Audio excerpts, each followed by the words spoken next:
मेहनत करके अगर हम किसी भी चीज़ को हासिल करते हैं तो उसकी कदर और अहमियत हमें अच्छी तरह से समझ में आ जाती है। लेकिन वही चीज़ हमें अगर बग़ैर मेहनत के मिल रही है तो ना तो हम उसकी कदर करते हैं और ना ही उसे उतनी अहमियत देते हैं। इस कहानी से हमें ज़रूर एहसास होगा कि मेहनत से कमाई गई चीज़ की क्या अहमियत होती है। मदन नाम का एक बहुत अमीर बिजनेसमैन था।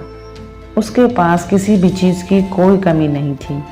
वो बहुत मेहनती था। उसने अपना बिजनेस दिनों रात मेहनत करके बनाया था और आज वो एक कामयाब बिजनेसमैन था।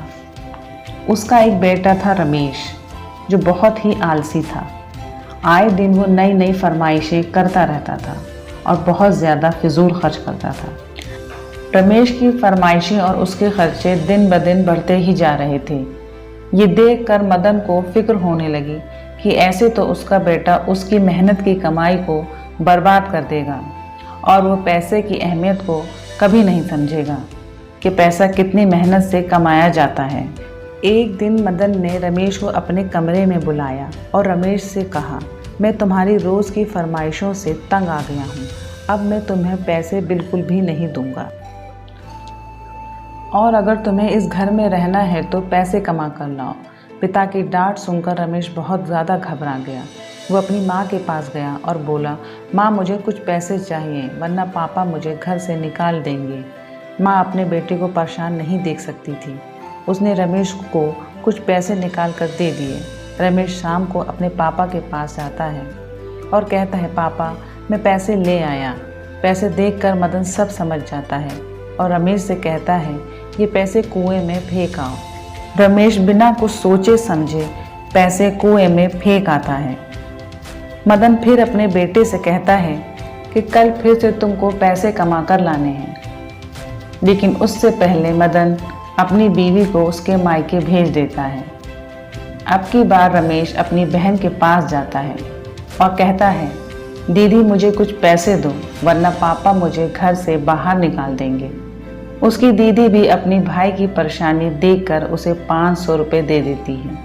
फिर रमेश शाम को अपने पापा के पास जाता है और कहता है, पापा मैं पैसे ले आया। मदन पैसे देखकर फिर से सब कुछ समझ जाता है और कहता है, जाओ इसे भी कुएं में फेंक आओ।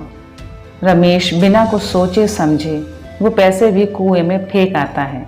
मदन फिर अपने बेटे से कहता है, कल तुमको फिर से पैसे कमा कर लाने हैं। अब रमेश परेशान हो जाता है। अब उसके पास कोई रास्ता नहीं होता।